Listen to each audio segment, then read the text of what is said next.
And welcome, everybody. We are back here for day 3 of D&D Sports Network Startup Morning Show. JJ Pruitt in the house. He's here at the studio with me.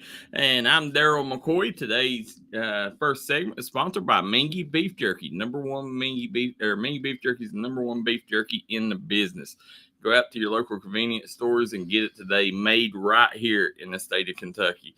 JJ, I see you're rocking a throwback jersey. Yes, and this is a very special jersey. Okay. This just so happens to be from arguably the best player to ever come out of Belfry. Yeah. His name is J.J. Hilton, and I believe he was a 3-time 15th Regional Player of the Year. You may have to correct me if I'm wrong. It was either... No, he wasn't 3-time because you got to be a senior. Oh, okay. So he was 15th Regional Player of the Year, but he won 3 15th region. Yeah, he won 3 15th Regional Championships, which is very impressive. Yep. And I believe he's the all-time leading scorer as well. 3,217 points. That is a lot of buckets. Yeah, a lot. Yeah. So, J.J. Hilton, ended up going to Moorhead post high school. Arguably, in my childhood, he might as well have been, Scottie Pippen. He was the man. If you was a kid, you wanted to be J.J. Hilton if you liked basketball. And 3-level scorer. Dude was tall. He was athletic. JJ could have played in any time, and one of the best to ever do it. When you talk top 5 players in mountain history, you're going to mention JJ Hilton's name. And like you said yesterday, how prestigious the 15th regional championship is. Yeah. Just for the fact of that he was able to go multiple times. Yeah. That just makes him an even bigger legend.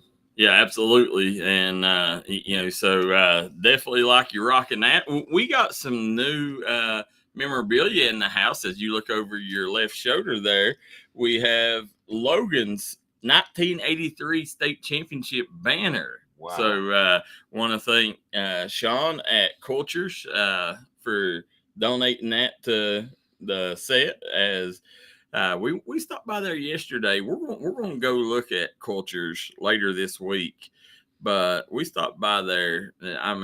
Listen, a lot of people don't realize that we got one of the best shoe stores in Kentucky or West Virginia, located right there in Logan, West Virginia. Absolutely. And they had a variety of shoes. Like whenever I was a kid, there was one specific place that you could go to that had all the Jordans and all the major sneakers, and it was this place called the Athletic Addict. Yeah. But, this was when I was maybe 7, 8 years old, and it didn't seem like they were in business very long. After that place closed down, it seemed like you had to, travel all the way to Charleston just to get a decent pair of sneakers. And it's nice to know that we actually have a spot that's more local now where we can actually get some good gear. Yeah, absolutely. The sitting there, I have no idea how to fix that. But I'm sitting here. We're talking to Coach Jones. For folks that's just tuning in, we're going to have David Jones and Xander Carter in the house later. On the show, Coach Jones will be on about 8:25, and then I think about 9:15 Xander will be on. Yeah. And for you folks that don't know, Xander is the kid from Ashland that turned down the 6-figure OTE contract. One of the best players, leading scorer in Ashland Tomcat history. So we'll talk to Xander later today. But I'm excited to get Coach Jones on at 8:25. Absolutely. And Coach Jones is one of my oldest friends. Yep. We grew up in Maitland together. We played middle school basketball, and he always took care of me. Like, he always made sure that nobody ever messed with me. And he was actually a pretty decent ball player as well, surprisingly.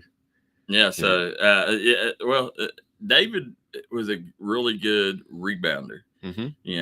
That's what David was known for in basketball, was his rebounding, definitely not his shooting. Yeah, but he may say differently, but he'll say differently, but we know the truth. Yeah. But he was one heck of a rebounder. Absolutely. He dominated the glass. Great defender, tenacious defender. Yeah, he was a 3-level star. A lot of people don't realize. Well, we're going to save that for David. Absolutely.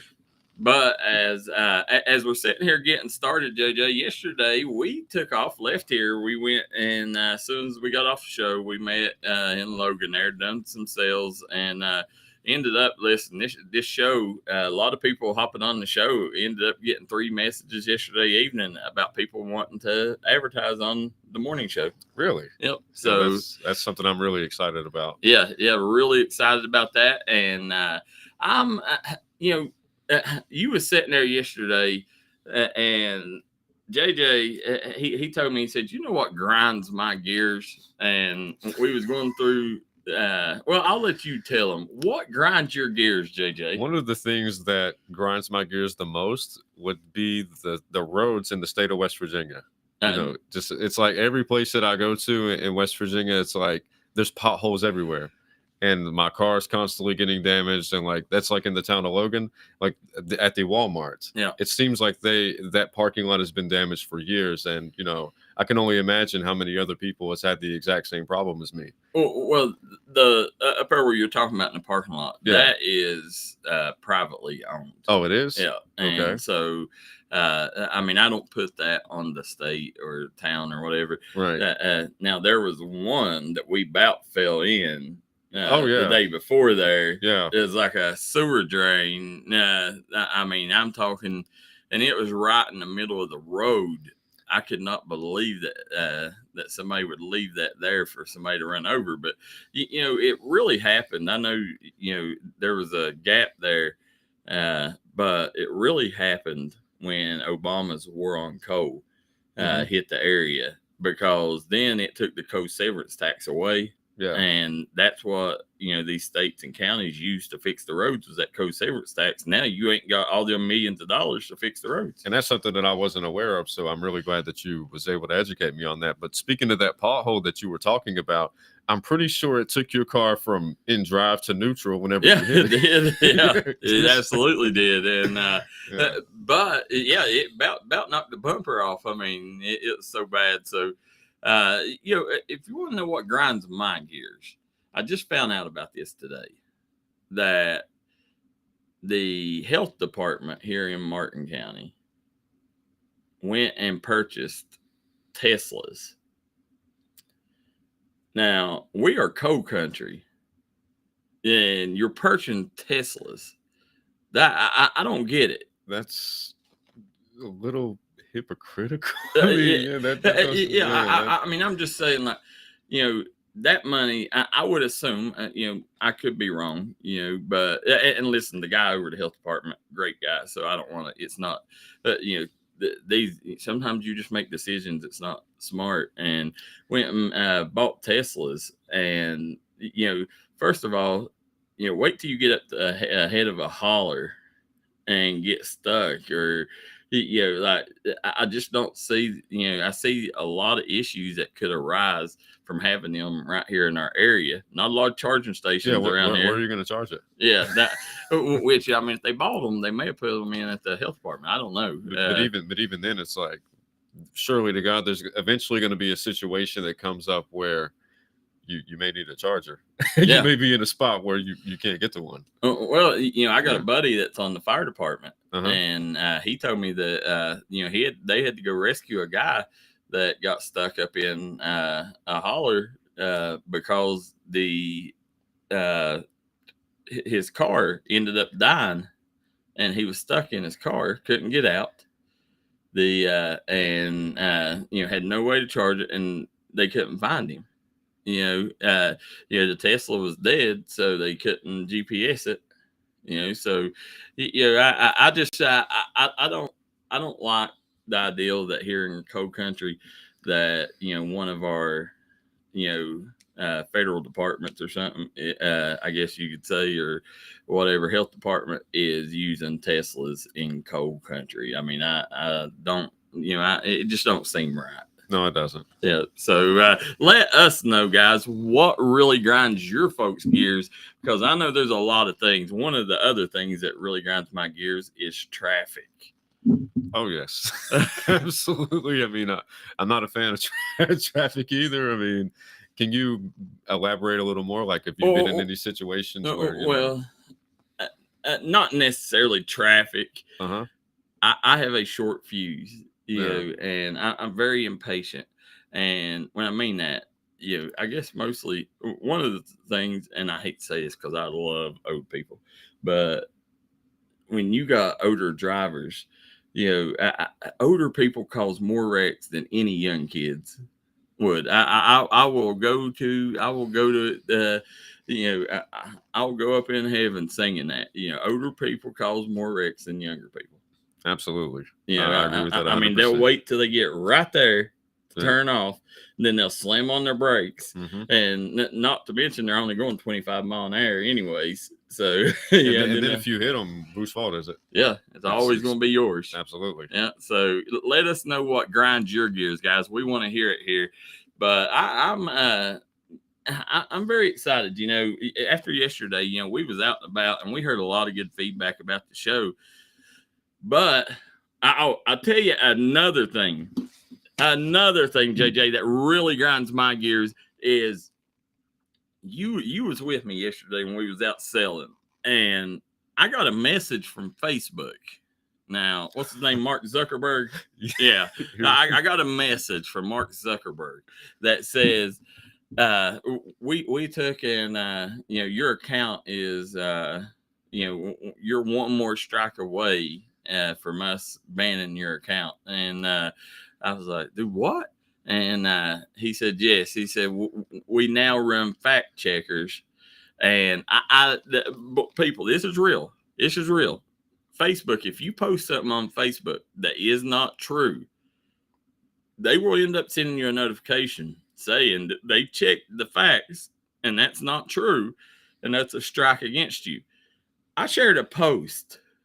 Now, I mean, I believed it, of somebody off the coast of North Carolina that had pink dolphins. Now, I've seen two different posts. I've seen some jumping out of the water, and then on another post, I seen one that was laid that was kind of, I guess, on the beach. And so I've seen this twice. So who wouldn't think there's pink dolphins? But I don't care whether there's pink dolphins or not. I just thought it was neat, and I hit the share button. I mean, how many species of animals are in the world? I mean, we don't Millions. know, but there are, tons. Yeah. And then there are plenty of them out there that haven't been discovered. So who's to say that, something like that hasn't been discovered and it just recently. Yeah. I mean, that's what my thought process was, or, maybe the waters or something changed the color, but, I don't care whether there's pink dolphins or not. That ain't why I shared it. I could care less, about, I just thought it was neat. There's pink dolphins there, and hit the share button. And then I get a warning from Facebook. That's ridiculous. It's insane that you take that they check everything these days. Like, I get it. I know whenever that come up, you start talking about the First Amendment. Yes. I personally, like, listen, I get it. Like, you should be held accountable for what you say. And I don't know. I'm the type of person. Well, actually, you kind of do, because if you say something that's not wrong, you will get slandered. Slander charges. Yeah. So there is, I guess something in place to prevent that. But just your everyday stuff.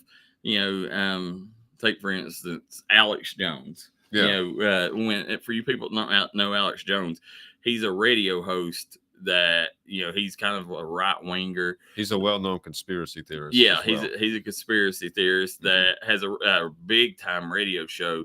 But on his radio show, he went on there and said that the shooting in Virginia, it was in Connecticut. It was that massacre with the little kids. But what was the name of that? Was it Sandy Hook? Yeah, Sandy Hook. The Sandy Hook shootings. He said that was all made up by the media, and that wasn't real, and that the kids that were murdered were actually paid actors. Yeah.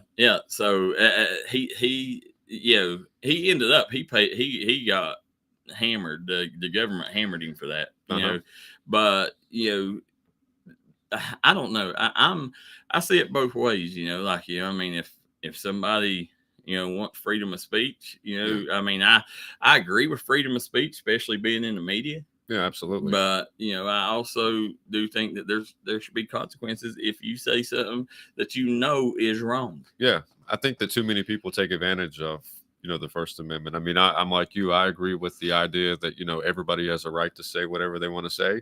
But if you're saying something that about somebody that isn't true or that you can't prove, and it turns out to discredit their character or, change the way people perceive them, I think that there should be consequences. I'm not sure what the consequences specifically, but I don't think it's right just to, slander somebody's name like you said.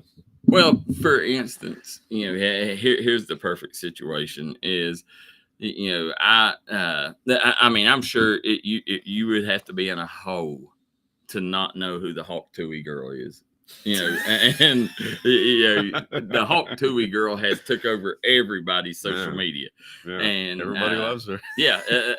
Listen, this young lady, it ended up finding fame just by a guy asking her. I mean, you see them podcasts all the time, people asking questions on the street, and come to find out, this girl went into hiding. But I seen yesterday that this girl lost her job as a teacher because of that interview. Really? Yeah, lost her job as a teacher. Well, I imagine that she will have plenty of other opportunities that will. Yeah, she sells merchandise and everything now. It was showing, but should a person lose their job for something that they do on their off time? I mean, that's an interesting situation. I mean, these companies, I guess they have an image that they like to keep, and they want people that work for them to conduct themselves a certain kind of way. But I mean, that's your off time. You're not on work, right? And it should matter. And like you said, I think that you're implying like what should matter is what you do on the job and how you treat people on the job. Yeah, maybe. Say for instance, fast food worker at McDonald's. On their off time, they go and participate in neo-Nazi meetings. Should McDonald's be able to fire them for what they're doing on their off time? I mean, it's that's a tricky situation. I mean, just for you could replace that with anybody, anything. But that's what I mean. Just for an example, should they be able to fire? Let us know at home, folks, what your thoughts are. If you should. Ashley Dalton says, "Good morning, gentlemen." Ashley Dalton is the assistant coach for Brad Napper, Chapmanville Tigers, and owns Diamond Flagging Company, the best flagging company in the business. So, wow. Good morning. Good to see you on here, Ashley. Yeah, maybe she could come on here sometime. And it's a he. Oh, it's a he. Yeah. You say Ashley? Okay. Yeah. That's a unisex name. Okay. Yeah. Okay. But guys, we're going to take a quick break, and when we come back, we're going to have the Coach David Jones on with us. So make sure you guys come right back and join us here after a quick commercial break. JJ Pruitt, Darryl McCoy, you're watching the Startup Morning Show. Started right here on this farm. We may have grown over the years, but we've never lost sight of what was important to us.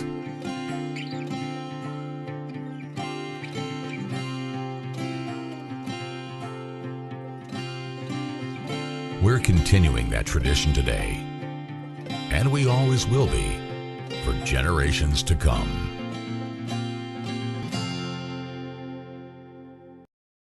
Walters Kia. By now you know Kia is a great vehicle, and you know they come with a 10-year, 100,000-mile warranty. So why should you buy from Bruce Walters Kia? At Bruce Walters Kia, we're going to change your oil for free for life. And what you do with that money you save is up to you. Come check out the 2022 Kia Carnival and the 2021 Kia Sorento. Only at Bruce Walters Kia in Pikeville. Or shop us online at brucewalterskia.com. Pass, bring them to Hall and Jones Funeral Home in Burgee, Kentucky. We let you grieve in peace instead of worrying about a heavy financial burden of burying a loved one. Here at Hall and Jones, we have multiple chapels that can accommodate any size family. We look forward to helping you and your family here at Hall and Jones. High School, continue to follow D&D Sports, best coverage in the mountains. And we are back here as you're watching the D&D Sports Network Morning Startup Show. And JJ Pruitt, Darryl McCoy here, JJ in the house, in the studio here in Warfield, Kentucky. Again, rocking the JJ Hilton throwback jersey today. I want to tell every school player, it don't matter if you're a player that's got your jersey or if you're a school and you want us to rock or you want JJ to rock your throwback jersey during the morning show, make sure you guys reach out, send us one, and we'll rock it in the next show. So as we're waiting on Coach Jones to come online here, JJ, as we didn't get to yesterday. Well, we'll talk about that later. I want to go more in depth about Indiana doing a shot clock. So we'll save that for after Coach Jones there. But I want to take and as one thing that I got aggravated about a long time ago was restaurants. When you go to restaurants and you can't pick up a menu, they're like, you got to look here with your phone, make sure that you got a good camera so you can get the QR code, and then click it, and then the menu pops up. What about people that don't have cell phones? I mean, that doesn't make sense to me. I mean, you should still have something that people can physically pick up. That way that's a part of the experience of going out to eat. Yeah. A lot of restaurants now are going back to the hard copies. They're doing away with the QR codes. And I think that's the smartest thing in the world, because for me, I'm not tech savvy. A lot of people, they think because, we run the largest sports media outlet in the mountains that we know everything about computers, tech savvy. I'm not tech savvy at all. So that was one of the most annoying things to me, is going to a restaurant and not being able to pick up. I'm like, can I get a menu? There's like it on your phone. And I'm like, can I get a hard copy? The laminated menu is Yeah. So here we go. We got Coach David Jones joining us right now. So let's bring Coach David Jones in. Yes, Coach sir. Jones in the house. What's up, fellas? How you doing, Coach Jones? Just enjoying my limited vacation. Y'all waking me up this early, man, and I got my call. I'm better than I'm a little bit upper than JJ though. Come on, hey. You're up every morning. We see you watching the show. Yeah. We see you on here. I gotta make sure JJ's holding down for a little Italy camp, man. I can't let him stray whenever he come onto the brand. I have to make sure that he was right, because I've been getting a lot of calls from the Italy camp boys, and man, you see JJ, you see JJ? I'm like, yeah. Absolutely. So they all excited for my boy. I am too, man. I'm glad to get him on the team. He's doing an amazing job. Absolutely, and I really appreciate. We always called him Mr. Radio Voice, though. So. Listen, I guarantee you, I promise you, there'll be nobody that's worked at D&D Sports Network that has a natural radio voice like this man. That's a fact. So, Coach Jones, you talked about vacation. Yes, I forgot a couple of days ago. You ended up getting hitting dead period. Well, in West Virginia, y'all don't have dead period anymore, do you? Yeah, we do. Ours start July the 1st to July the 15th.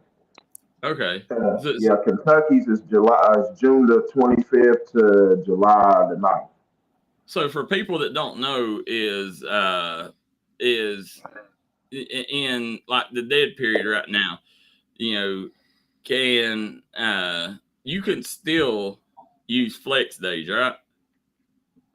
In West Virginia, you can use flex days all the way up until July the 1st. That's whenever you're not allowed to have any contact with any of your players, or you're not allowed to use any of your facilities or anything like that on campus. So when they say you can use your flex days anytime, they don't mean anytime, right? Yeah. Well, anytime between when we get them to like July the 1st all the way to the 15th. Now, after July the 15th, West Virginia, we're allowed to start actually July the 16th, start getting ready for the season. Okay. Y'all been putting in work up there, man. I mean, I noticed during the we've been covering summer ball, but I've been seeing a lot of footage coming from Minor Mountain that you guys are up there for the last 2-3 weeks working really hard. Yeah, man, we've been working hard, man. It's been a grind. I mean, trying to capitalize on an 8-3 season last year. What them seniors was able to build the foundation of, and trying to keep that going, man. It's really tough. But the boys are bought in, and I mean they're grinding. And this is actually our first year able to do anything like in the off season with our guys and stuff. But we got some newcomers and we got some freshmen that come in and stuff too, some people playing different positions. So we're just trying to figure out, what we're going to do this year. And I can tell you this thing: we're not going to look anything like we did last year. As far as like what we do, like the passing wise and all this and that. We just got a lot of athletes that Coach Sammons is going to use, and so it's going to be a whole different look for me. Okay. I get to talk to you all the time, but I know my guy JJ has some questions for you, so I'm gonna let JJ talk to you for a second here. Absolutely. So, Coach Jones, you had a terrific season last year that unfortunately ended with one of your players being injured in a very big game. Do you feel like you're going to be more prepared this season in case a situation like that comes up again? Yeah, absolutely. And the player that got injured was our QB. I mean, that's your commander of the whole thing. So I think we'll be more prepared. We got three QBs this year. They're all veterans. Um, so I think we're going to be a whole lot more prepared this year than anything. We feel as if if something happens in that manner, we got other guys that can come in this year and still not miss a void. Absolutely, and that's phenomenal. That's a luxury that a lot of schools don't have. Like the idea that you have three quarterbacks that could possibly get the job done, that is really impressive. Yeah, man, we was blessed. We got Caden Porter. He come back out this year. He did play previous to before I had got there at Mingo, and then we also a lot of people they know but really don't know. But we had Jackson. Jackson Nenny Mills just transferred over this summer from Tug Valley, and he's a veteran quarterback also. And then we have Brendan Harrison. He's already been there. He was the backup last year. And I say backup, but he really don't have any in-game experience. So, he was a rookie also, and trying to learn our stuff last year. So we got a lot of guys that come in. Got a lot of guys this year that we think that can make some noise for us. Well, that's terrific. And I have another question as well. Do you have any players on your roster that some people wouldn't be familiar with that could potentially have a breakout season this year?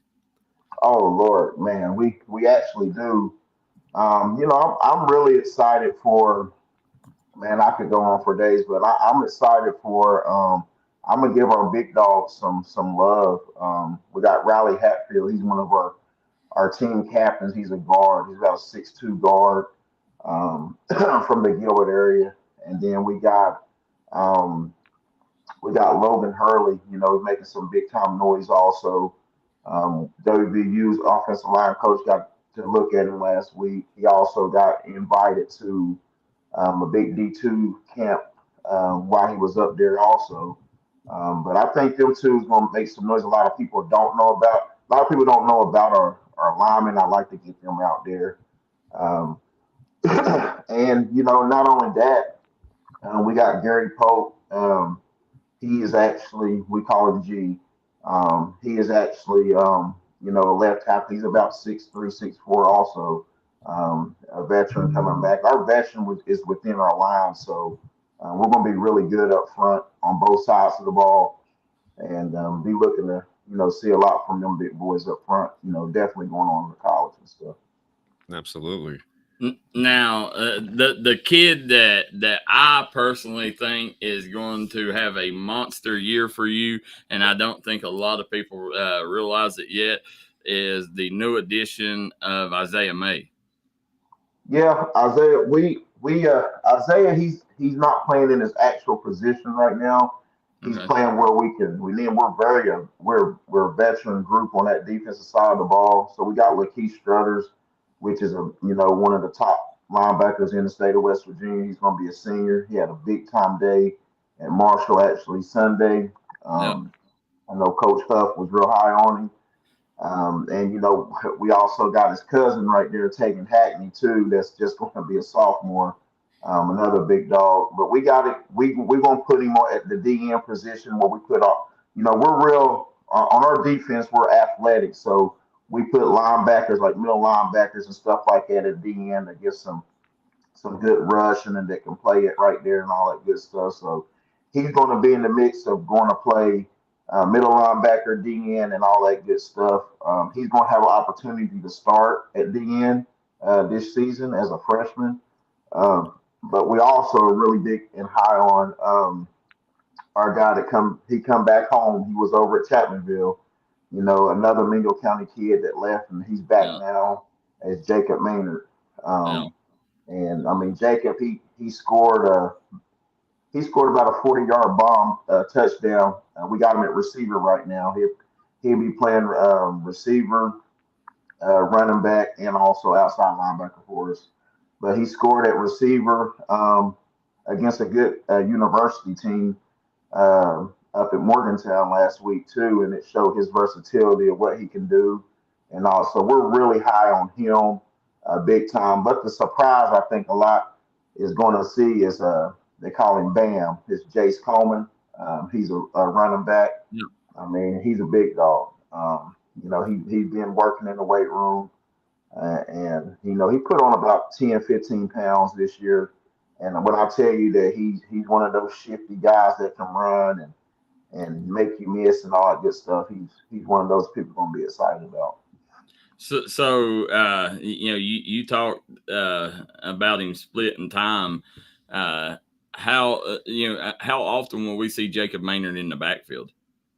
You're gonna see Jacob in the backfield. We like to run a little two back system too, but you're gonna see he'll be starting at wide receiver this year.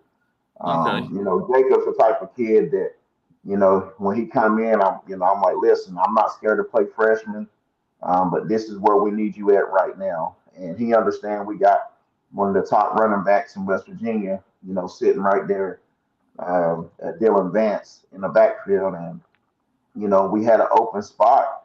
And I knew that, that's basically what he really played, last year too, when he was at Chapman. He played some running back, but he played some receiver too. But he's getting the grasp of it, man. He's just an athletic kid. And that's what's going to be so special about Jacob, especially with these colleges and stuff. I actually was talking to a college coach while I was down there. And, I'm like, yeah, man, he's just a freshman, an incoming freshman. So he's very raw right now. But, I mean, he's excited. He's just excited to be on the field. Anytime you can come in and get with an 8-3 team and have a possibility of starting as a true freshman, that's very special. I don't care where you're at. And for them kids to understand that, at a young age is, hey, what can I do just to get on the field, and they're coming in and they're taking it and they're running with it with strides, man. I couldn't be any happier for him. He carries himself very well off the field too. That's what I like about Jacob. Yes, he does, man. Got a great family. I know his dad. Me and his dad grown up from Del Barton, went to Birch and stuff. So I don't want all these people proclaiming that we're some type of team with all these different kids. My kids, we are all from Mingo County. They literally live in Mingo County. So, let me make that very clear. You can check the addresses. Well, that and for your average fan, everybody knows you got one of the best wide receivers in the state of West Virginia. My question is, have you found the quarterback to get him the ball yet? Because Aiden Burke is a kid that's next level talent. Oh, absolutely. I knew that question was coming, man. Everybody, call me in my DMs, man, how the quarterback situation, how this, how that. You know, and I'm like, man, like, y'all want to talk to the OC and and the quarterback coach real quick, but no, I mean, it's going great. I Is feel, it still a battle, or has yeah, one has? absolutely, yeah, absolutely. You know, we of course we talked as a staff, and we know, where we're at and all Yeah, that good stuff. But I feel that two QBs that they separated themselves when we was up at WVU, and that's what we wanted to see. Um, and I think going into season, we're gonna have the guy, and we're gonna just go forward with it, and whatever happens, happens. But we got the guy, we got some guys there that, they're making some noise, and for me to say who's the one and who's the two, I yeah, can't right now because, yeah. It's still a battle. it's still a battle, and just respect for them guys too. But at the end of the day, we're very pleased where we're at right now in that position. And that was the question mark position, as we all know. There's no secret there. But that was a question mark position, and I think we found it. And I love the competition, and not only that, with the three guys we got, man, it's been a great competition. They all complement each other. There's no sneaking this and all that. Yeah. It's a really good, clean competition. They root for each other, and we love that because that's a team. That's what teammates do. Well, I know you. I know you're a super fan of the WSSAC as you work for them. But we talked yesterday. If there was one rule in West Virginia that you would change, what would it be? Huh. Most definitely. It'll be most definitely that the All Star thing. With Mhm. our kids and stuff like that. I think it's very like dinosaurs. Yeah. Definitely coming from Kentucky to West Virginia. Um, I think that they're just behind the ball on that, of course, in What? that aspect because like it, if you're only trying to benefit a senior, then if what if you have a breakout year before that, you get more opportunities and stuff. So there's a lot of things I want to get more involved. I guess within the SSAC stuff and learning how to do things. So I'm trying to figure some things out right now and see how I can more get a better voice up there. But they don't really listen to us guys from the southern part of the state. So Well, it don't make sense that they can't play an all-star game, but if you change it and call it a showcase, that they can play it's all they different, want. right? Yeah, Yeah, it don't make sense. And a lot of people need to just get out of their own feelings and and adopt things from other states. That's just like as coach, and stuff like yeah, with my program, I get things from every program. If I see something I like, if like Joey putting something out there, I'll call Joey. Hey man, what you doing with that? Da, da, da. I'll implement that. I'm not embarrassed to say it. I mean, like I'm the type of person I'm going to create a program where kids want to come and play and just be successful, with that. And at the end of the day, if if a kid don't want to be there, they don't want to be there. But we trying to create a program where we want to try to keep our kids and get our kids looks and opportunities, and it has nothing to do with us as grown men. It's just have everything to do with us to get these kids these opportunities and for them to go out and be successful. Coach Michael Shepard's tuning in. He says you can work with the kids all year round if they are willing. That's the one rule I would make.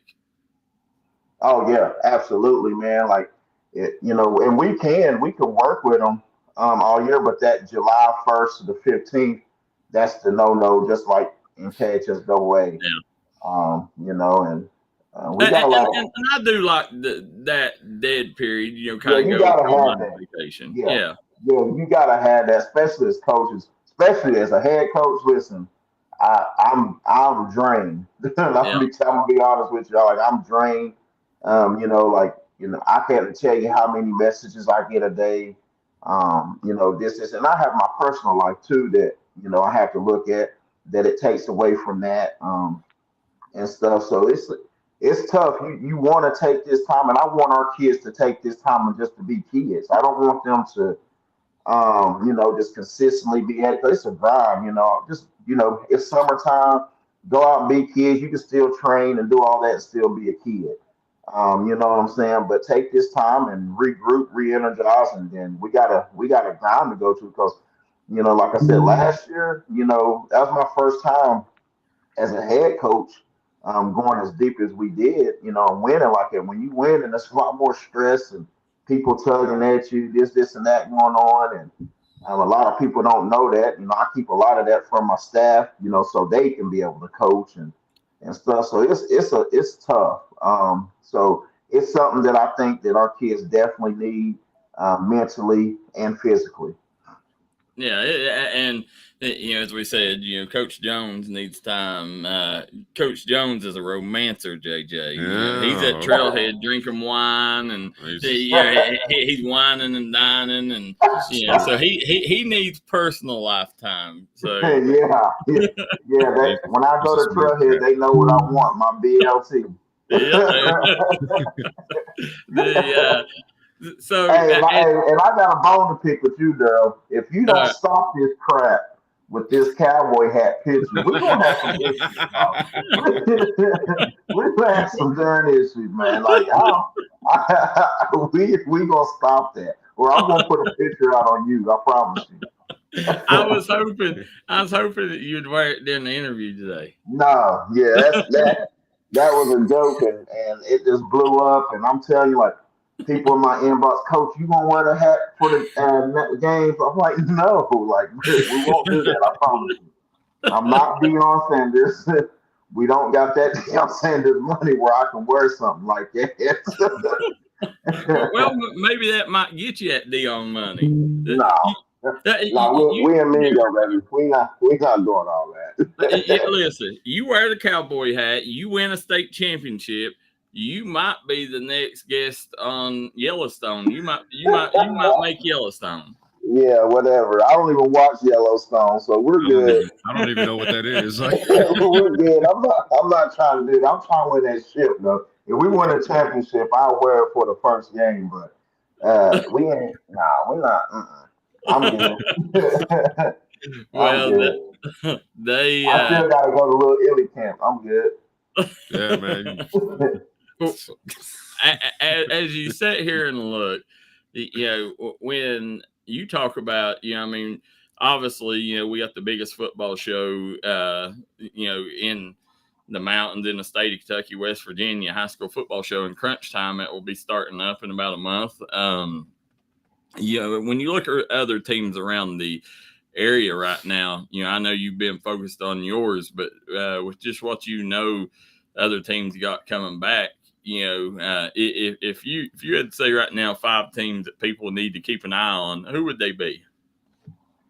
Oh man, I mean, of course, I know our rival, Tug. Of course, we need definitely keep an eye on them. That young group they got coming back and very athletic at that, very well coached. The respect I got for Coach Haiti Ford. I'll be remiss to not say, throw in Belfry there too. Yeah. With the respect I got for Coach Haywood and, what made David Jones, of course, but, they got some studs over there that a lot of people, maybe not know about, but, they're there. I honestly look for them to make a deep run or if not win a state title this year. I know Coach C this, he'd be don't like that, but I do see that within what they got there. They got a big veteran group. And let's see, and you go on to Scott. Scott's got a very talented group. They got the quarterback just come over from Chapmanville also. They got 2 of the top receivers in our class this year too. Oh, did they get a quarterback from Chapmanville? Yeah, they sure did. They sure did. I forget his name, but he looked really good in some 7-on-7s I seen him at. Let's see. And you also gotta throw in Pikeville's always in there. Well, Pikeville is one of the schools you don't have to say. I mean, Yeah, Them Pikeville, coming Josh off another, Central. Yeah. yeah, they coming off the state title run too. I mean, I was talking to somebody the other day about Pikeville, and I mean they're just reloading right now too. Actually, it was yesterday. I talked to the middle school coach, Brennan. So, but they're just reloading and stuff. I think they got a couple positions to fill, but when you have kids coming in like that, we know because they do that at Belfort. They just reload. Yeah. It's one of those things, um, and then you got to throw in. I throw in Westside. Westside has looked really good this year. Oh, wow. Okay. This summer, I think they'll probably be one of the surprise teams this summer. They look really good, and the other guys like Chapmanville actually looked good with Barker coming back to be the OC. Yeah. It's a little funny story. I told him, I said, you work for us. We was over there. I said, you need to quit running all that misdirection stuff at us. But he looked really good and comfortable back there, like he's never missed a beat. And I think that's going to help Chapmanville a whole lot, also. Yeah, I think it will help tremendously. And, Pikeville, a lot of people, we went down and covered that Future Stars game. They got a quarterback coming up that, listen, when Isaac Duty is gone and graduated, I promise you it's not going to get any easier because this Cooper Scott kid is the real deal. Yeah, he is. I've seen him play a couple of times. I like that little group that Piper got coming up too. They're really, really, really athletic and stuff. And I'm Well, very excited. Coach Branham does an amazing job getting them ready. He's one of the best middle school coaches in the business. I mean, you want to know why Pikeville's so successful? Well, when you got a pipeline coming up, from Coach Branham every year, you can see the success. Oh, absolutely. That's just like with Coach Boger at Belfry. Yeah. It's just a pipeline. And of course, I talk to him, every now and then and stuff. And definitely during the season, I always talk with him a lot. They got a squad coming up too. So it's going to be that Kentucky side. It's going to be pretty exciting too. It's just kids are just rolling in and rolling out. And where we're at in Mingo right now, I think we need to start taking a deep, long look in the mirror and seeing how we can get our middle schools up to par to be like that is in Pike County because we're way far behind the ball on that. Yeah, well, and I don't know when you take and it's if there's one, if there's two teams right now that people don't know about in our coverage area that I think are going to be making noise, I think is Betsy Lane and Martin County.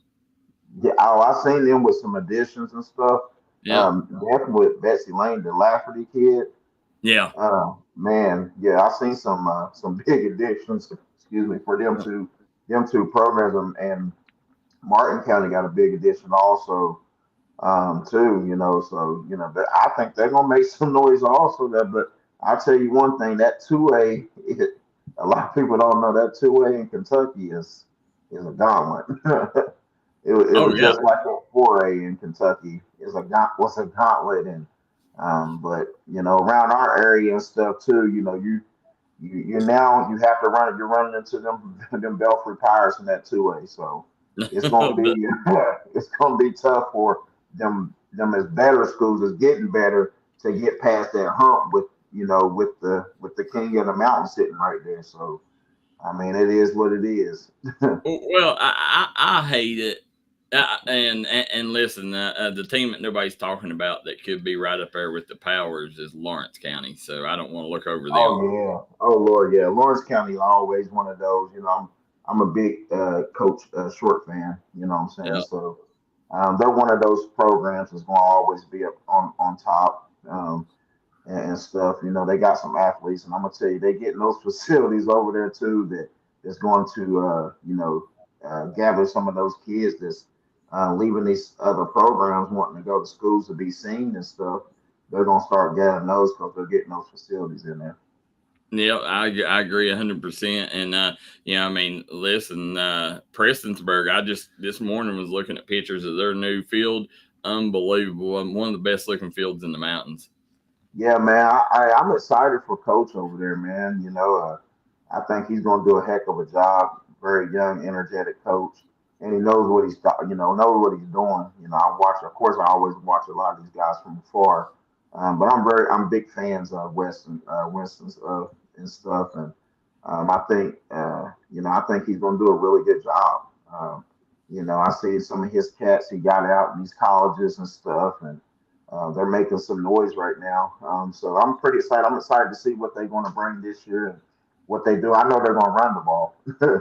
Yeah. Well, that's his specialty. We got about 5 minutes left with you, so I'm going to let JJ.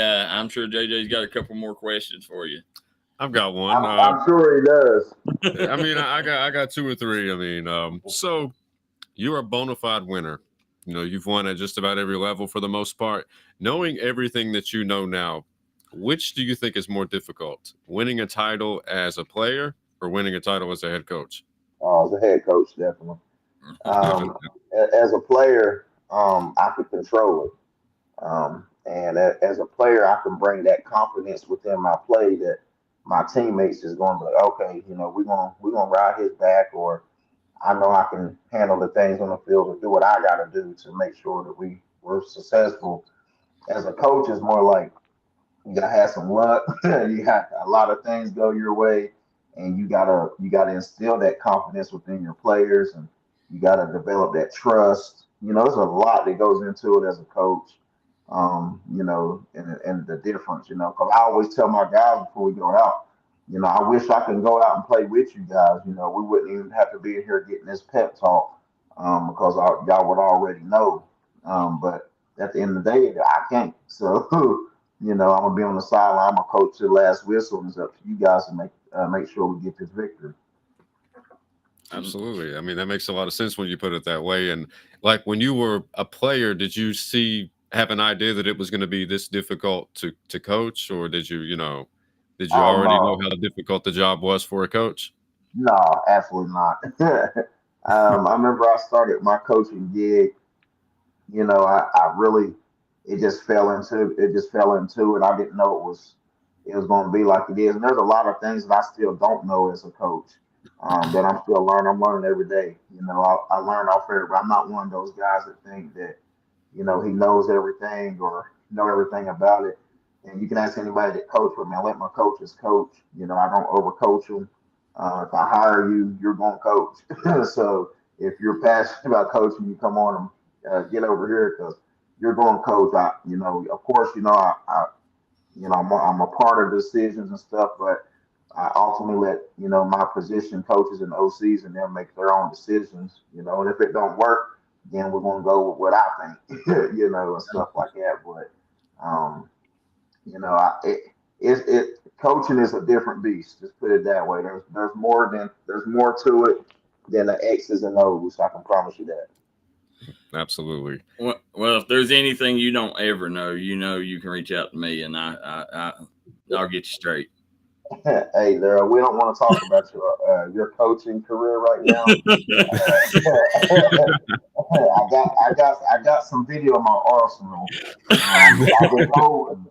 I think you told. I know JJ. He actually coaches our elite team, our summer elite team, and I'm not going to talk about his ejections right now. We're gonna wait on that. Did you say ejections? Yeah. Yeah. Yeah. You didn't pull a Bobby Knight on him, did you? Well, it's hard for me to say in games. Like I said, I got the video of my arsenal. We're not going to release that just yet. But at the end of the day, I got video. Don't try me. I gotta have good assistants, because we don't know whether I'll be there at the end of the game. Yeah. Actually, I am the assistant, but but it gets a little rough. You know how it is, Coach Jones. Coach Jones, he's actually a lot nicer on the sidelines. He butters the officials up. No, it's a respect thing. I understand how hard it is, and a lot of those officials, some of them is they've coached me, and a lot of them I know a lot. Especially like in West Virginia, and everything. I just, like I tell them when I'm on there, I'm like, listen, I'm very energetic. I'm not screaming at you. I'm just animated, and stuff. And they appreciate that. And heck, they got a hard job too. And I may not agree with everything that they call or whatever, but at the end of the day, I mean, that's their job and I got my job. So. I know more than the officials, so that's why we're Yeah. not coming from. Yeah, well, we got several officials on our staff, so I get their side of it also. So it's kind of neat to see their perspective and hear their perspective of things. But I have a lot of respect for our officials and stuff like that, man. They go through a lot because if you think about it, a head coach and official should be best friends. We both getting screamed at by the parents. Yeah, I would never be an official. I got too thin skin. Right, you gotta have that thick skin, man. Yeah, but Coach Jones, it's 9:00. We're gonna let you get back to coaching your team. We appreciate you coming on. I can't wait. Hopefully, we can get you on here maybe once a week on here, and I can't wait till crunch time starts up in about a month. Yeah, I'm excited for it, man. I appreciate y'all letting me get on here, and I'm excited for this show, man, starting up. I know when y'all was telling me about it, I was pretty pumped. So I'm excited. And JJ, only thing I want to tell you, man, I appreciate you, and I'm super proud of you, man, and how far you have came. I mean, my boy used to be in a little shell, but I appreciate how far he came, man, and I couldn't be any more proud of my little brother, big time. Hey, and I couldn't do it without you, man. And again, I really appreciate this opportunity, and I'll be coming to see you very soon. Yeah, he's lying because all he talked about is, man, me and Darryl gotta go do it. Me and Darryl. I'm like, no, man, I'm taking this serious. I'm like, I can't say nothing because that's our brand, So I'm like, well, I can't say nothing. As long as we talk on the phone, we're good. Absolutely. There we go. Coach Jones, you have a blessed day, man. Hopefully dead period is good to you, and I'll talk to you after a while. All right, bro. See y'all. See you, Coach. Oceana Discount Tobacco today. Nobody can beat Oceana Discount Tobacco's great prices or their great services. You're treated like family from the second you walk through the door. We want to thank Oceana Discount Tobacco for sponsoring today's events. Go follow them on Facebook. D&D Auto Sales. Right now, guaranteed credit approval. No credit, bad credit, good credit, it don't matter. Guaranteed credit approval 100% right now at J&B Auto Sales. Stop by and see them today in DeFord, Kentucky. Crum Funeral Home in DeFord, Kentucky is committed in giving the highest quality funeral services for a fair and reasonable price. If you don't want to have to deal with heavy financial obligations during your grieving process, come see us at Crum Funeral Home. Our staff is ready to serve you. I believe in accountability. I also believe in redemption.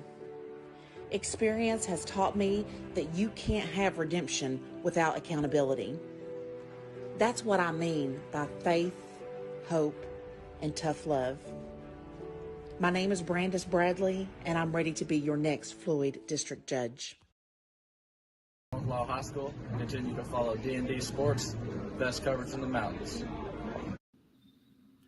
And we are back here on the D&D Sports Network morning startup show. JJ Pruitt to my left. I'm Darryl McCoy. And as we are just got off the phone with Coach David Jones, this segment here is sponsored by Hall & Jones Funeral Home. Guys, if you're looking for a funeral home in the Virgie, Pikeville area, make sure you go see our friend Kevin Hall, huge supporter of mountain athletes.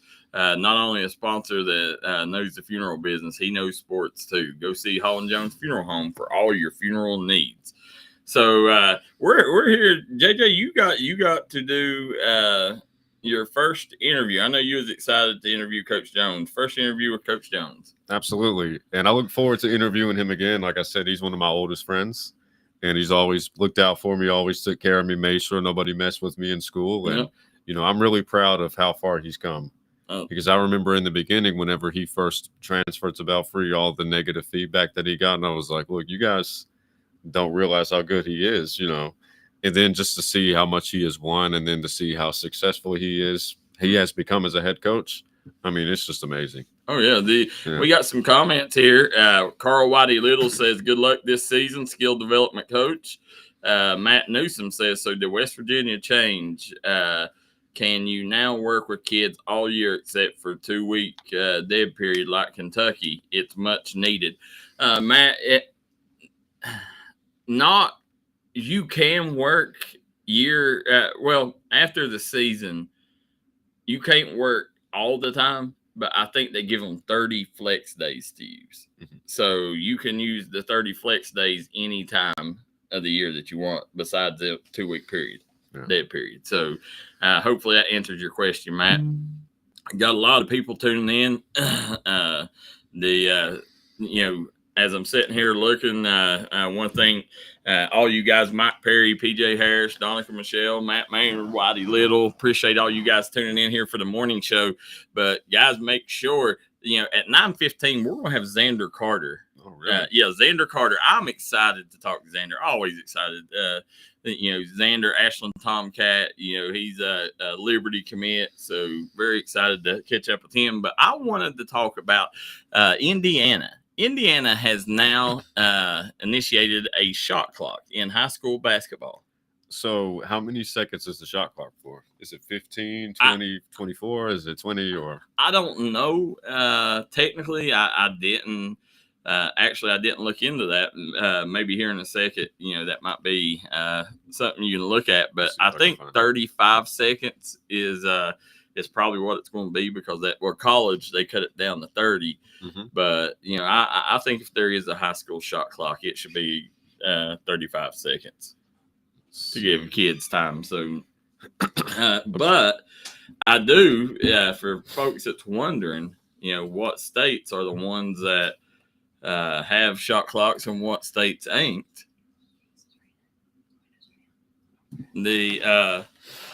What states ain't? Oh, by the way, I guess it's raining and the windows are down. So yeah. So no. Yeah. So we definitely. Yeah. I hope I ain't flooded out there in my car, JJ. Yeah. Let's hope that it's not as nasty. But I'm gonna pop up here. Let's look at the states that do have shot clocks. And I believe I actually found what you were looking for. It says.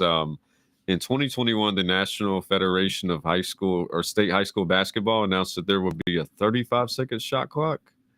Is that 35 seconds? So that would be it. 35 seconds. So as we're sitting here looking right now, JJ, shot clock is implemented in 1, 2, 3, 4, 5, 6, 7, 8, 9, 10, 11, 12, 13, 14, 15, 16, 17, 18, 19, 20 states.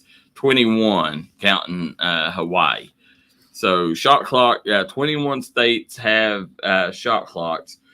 We got 3 states that's in a trial period. Illinois is adding one in 2026, 27, and looks like, but it don't have Indiana up here, but Indiana did implement the shot clock. So there's you a map kind of the states that do have shot clocks and the states that don't. So hopefully gives you guys a little idea of, and I think eventually it's going to be something that's nationwide. I do think that every state will eventually go, but I think Kentucky might be the last one to do it. Really? And how do you feel about the shot clock in high school in general? I mean, is that something that you're a fan of? Is it something that you're not a fan of? Or? No, I don't like it. I'm not a fan. People says all the time, well, to get these kids more ready for college. And listen, I don't believe that stuff. I do not believe any of that stuff. Kids play in AAU leagues. They play in other leagues that, possibly have shot clocks. But, like a lot of people says here, the 15th region is at the Expo Center.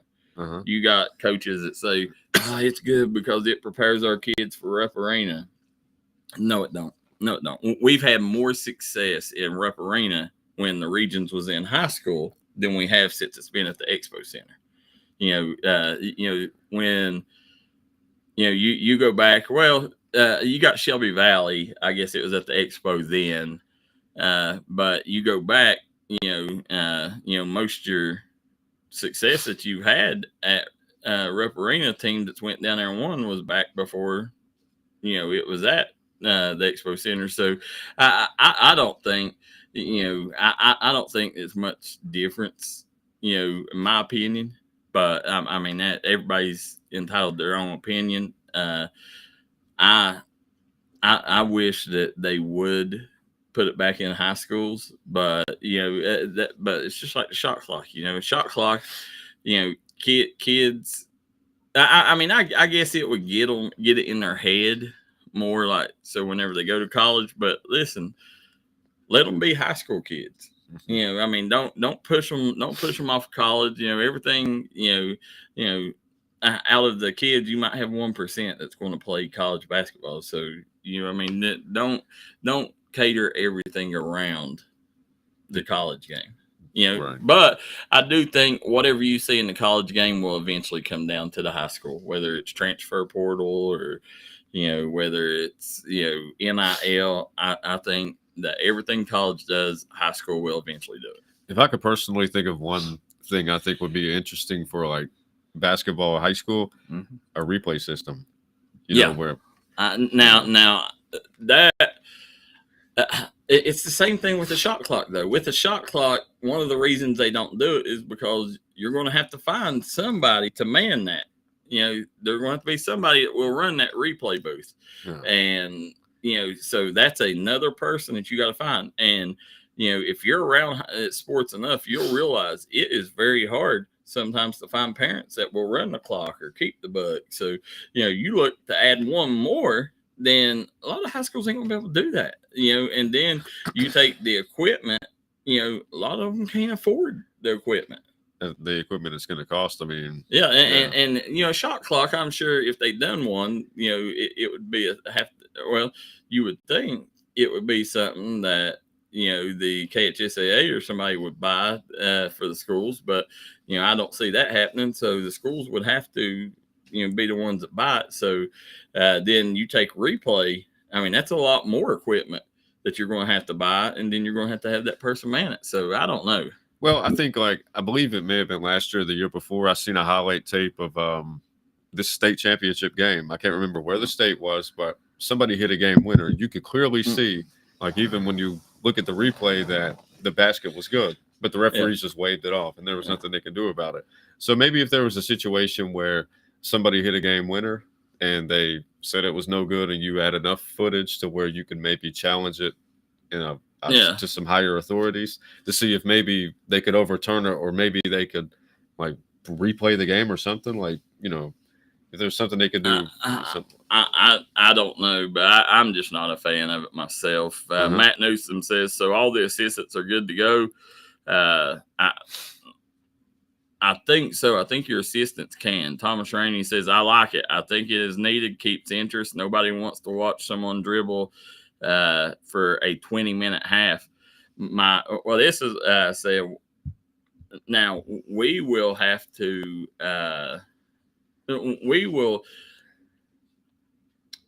we'll disagree on that. I'll have to talk to Maestro on the grind session about that. But I don't like it. I mean, we've not lost interest in, the rest of it. Sweet 16 is one of the biggest shows, period. And you tell me that, it wasn't interesting 2 years ago to watch Isaiah May dribble out the entire overtime period and hit the game-winning shot. I think, I don't know. It's a strategy, but I do see the Maestro's point. And listen, everybody, he's probably on the majority side. I'm probably on the minority side on this, but I just think that it takes away, like, and it was aggravating back in the day to watch Birch play, and that's what I was going to say. Ball, to see them hold the ball, get a lead, 19-20 lead, 2019 lead, and hold the ball for like 6 minutes. Yeah, to get the win. But I don't know myself. I don't like it because I think it would take away a lot of your upsets too, because a lot of your upsets are coaches that are just great coaches that come up with a great game plan, and that might be, limiting possessions or, so I'm always the type, if you don't like it, don't let them do it, So you're implying that high school basketball is like a game of its own, kind of like 3-on-3 basketball is a unique game of its own, like because of the rules. It's what I think, but I mean, I'm sure, like I said, the Maestro Thomas is probably in the majority on this. I'm probably in the minority. I mean, you could look at the statistics and see, like, if you watched a full high school game and you just pulled out a shot, like a clock, and you just counted to see what the average, I mean. He says we have an unofficial transfer portal in the 15th region. That is 100% correct. I think it's kind of they let kids transfer. Kentucky's very loose on the transfer rule, and I like it. I think at the end of the day, if I'm a coach, if a kid don't want to be there, I'm not going to hold him there. I don't want to ruin that kid. If he don't want to be there, then okay, next man up. That's just my mentality. So I love the KHSAA and the way they deal with transfers myself. A lot of people don't like it, especially people that lose players. But I think that if a kid don't want to be there, then don't hold him there. It's it's one of them situations. And then he also, Thomas Rainey says, just use the D&D replay. Perfect. Yeah. Now when we do replay, especially at region, it would be easy for them to go back at the region and do it because we got. All of them cameras there, you got so many different angles that you can get the replay on. So it would be very easy, to kind of maybe implement it for the postseason or something, trial error or something like that, or do it preseason. Yeah, because you said, I believe yesterday, that you get to exclusively cover the 15th regional titles tournament. So, I mean, maybe you could talk to whoever's in charge of that and see if it's something they would be open to in the future. Yeah, Thomas Rainey says, agree. Kids only get 4 years of high school. Let them enjoy themselves. Yeah, Thomas, Thomas is like me. His son's been a few different schools. I think, Jake was all three Floyd County schools, and ended up going and playing golf at UPAC. So, it worked out well for him, and, I just don't see, holding a kid there, and the thing is, some coaches might not fit certain kids. Some kids might not fit certain coaches. So, why force that bad situation? And then you're going to have 3 or 4 years, like, where, a certain kid, like if you don't let that kid go or that kid couldn't transfer, then, that parent's going to be a problem for 2 or 3 years and then end up costing the coach's job.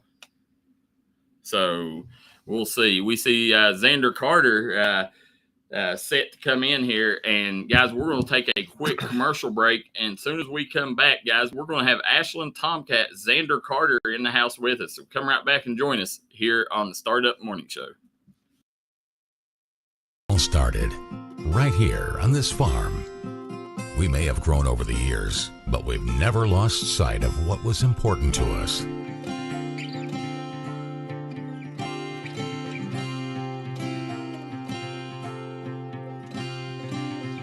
We're continuing that tradition today, and we always will be for generations to come.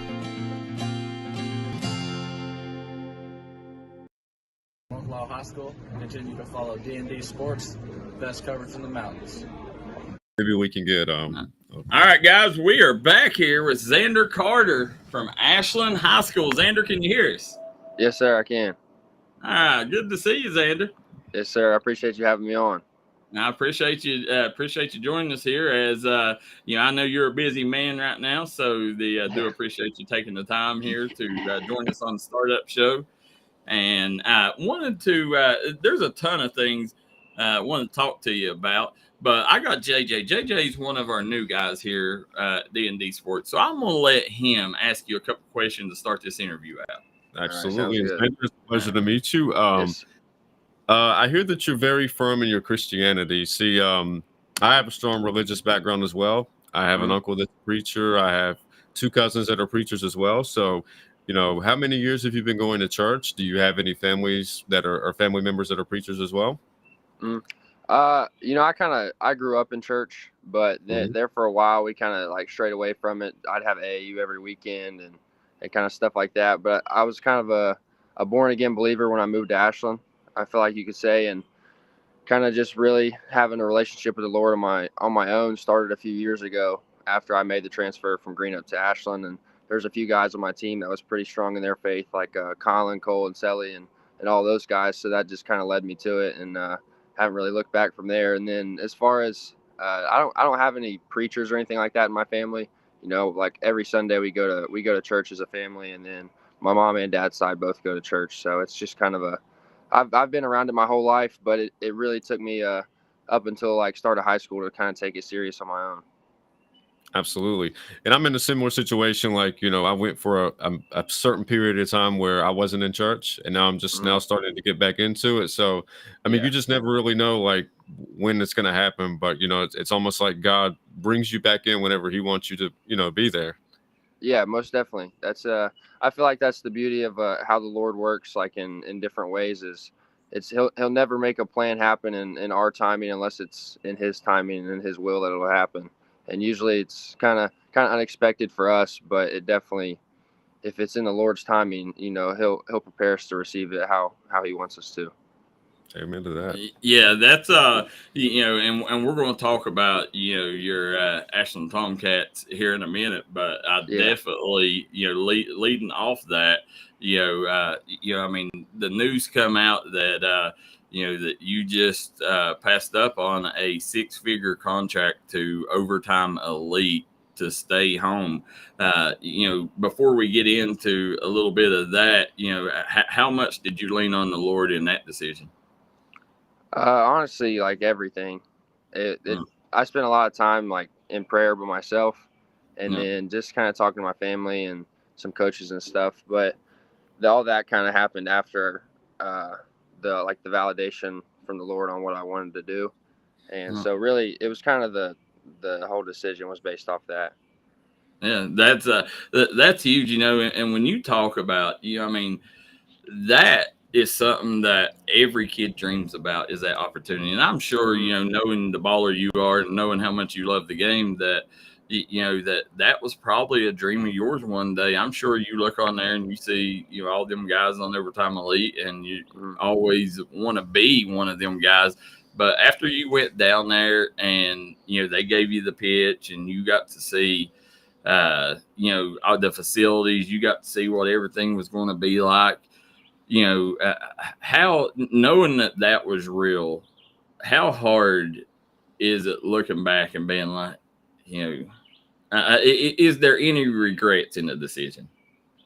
I wouldn't say there's any regrets. Obviously, like, it's an amazing program, and all the facilities are amazing. All the people there are amazing. Like, it was nothing bad on them, kind of that led me to the decision where I'm at today.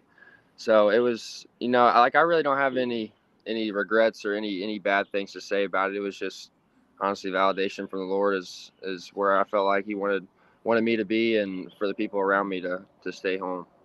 Yeah, and knowing that, I mean, I know the tough thing. I was talking to your dad yesterday, and we was talking about, I mean, I personally, I mean, that's a lot. That's a big contract that you passed up on, but you only get one senior year, and I know as a father, I would be tickled to death that you decided to stay home, because I couldn't imagine my kid going down to Atlanta and spending his senior year and not being under my roof. So just to be around your family, you got to be excited that that's not going to be the case. You're going to get to have your family right there with you each and every day.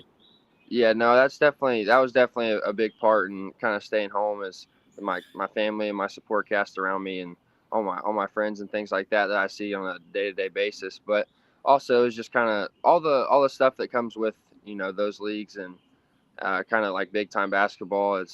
They're amazing, but it's not everything in life. And so I don't want to base my whole decision off of like fame or money or anything like that. So kind of looking at the way I look at it is kind of comparison is the thief of joy, or like the enhancer of your own ego. So it just depends on how you look at a lot of things and perspective wise. But I don't have any regrets, and I'm super thankful that I have like those people around me in my life at home where I don't need to go somewhere to find that. Well, it's got to be, and that's one thing I'd be interested. How much did your mom and dad leave the decision to you? Everything. That's the same kind of like with my college decision, choosing going to Liberty. They said it was my decision, and they told me kind of what they think about it. But at the end of the day, like it's me. It's going to be me the one signing the contract, or it's going to be, me deciding to stay home. So it was really up to me.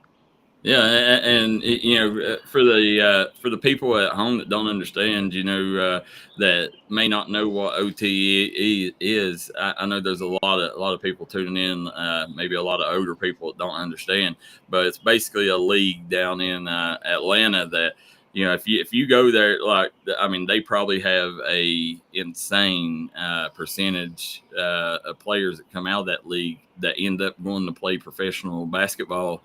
And they take care of your clothes. They take care, of your housing, food, all that, while you're down there.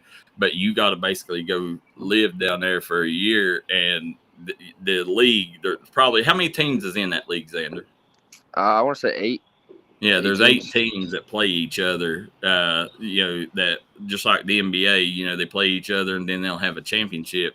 So that's what OTE is for you people that don't know. But, it's got to, when you was making that decision, how much did you conversate with the coaches at Liberty and, during that whole decision and get feedback from them?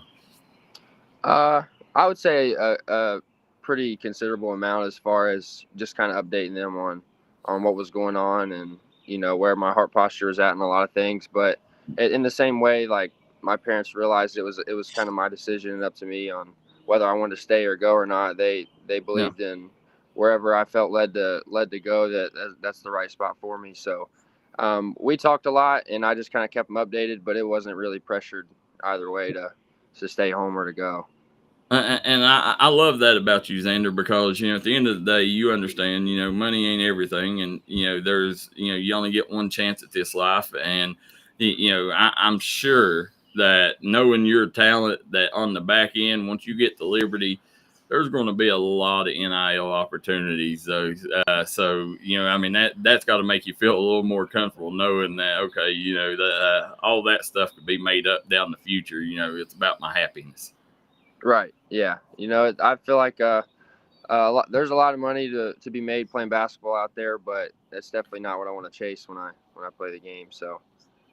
Yeah. Now let me ask you this. When you take and talk about the game, what is Xander Carter's future like? Do you want to play professional ball and get paid to play this game one day, or or do you want to get your college paid for and go be a doctor or something? No, my plans ever since a little kid is I'm going to play professional basketball. So definitely gonna make it happen. I could definitely see it, and that's a good start. At the end of the day, the feedback and you just being in conversation with that, has got to have you leading up the charts. But now let's move on past that. Let's get to the good part. You're back. You're sold. You're in Ashland. Just coming off summer ball. You got a couple new transfers in: Preston Hoskins, Drew Smith, added to an already loaded roster. After summer ball, week after summer ball, what's your feelings on the Tomcats this year, and how are the new additions fitting in? Great. We actually had another transfer. His name's Justin Hughes from South Point. He's just a little bit younger, and he'll be really good. And like all 3 of those transfers, they fit in very seamlessly. As far as like off the floor and even on the floor, we're all kind of have that super close locker room still, and we all hang out outside of practice and we all hang out outside of games and being on the floor. But as far as basketball standpoint, it's they definitely fit in our system, and we're playing really together right now. We had a lot of good wins throughout summer ball, and we learned a lot. And we have a lot to work on as we go back into get back into like later July and early August and stuff leading up to practice. But no, I feel very, very encouraged by our summer ball games and how we came out as a team and fought through some things. But I'm definitely excited for the season. Well, Coach, having before I get to that, who are some of the teams that y'all played in summer ball, and what was some of the big wins y'all got? Yeah, we just went down to the Titan shootout, and we had a few good wins there out of a 7A team out of Florida, and then we went down to George Washington and played pretty well. We ended up beating a few teams like Huntington and St. Albans and teams like that. So just kind of getting a few of those wins like that, and some wins back home that by a considerable amount. That definitely encouraged our chances for another regional championship in my eyes. You're no stranger to tough decisions. I mean, your dad's from the Greenup County area. He bled Musketeer basketball, and you grew up in that system. But was it your 8th grade year that you transferred over and started high school at Ashland? Yeah, going into freshman year is when I transferred that summer. Okay. Coming, and I'm sure Coach Mays was one of the reasons that drew you there. But what was it? Coach Mays? Was it the program, or what drew you from Greenup County to Ashland?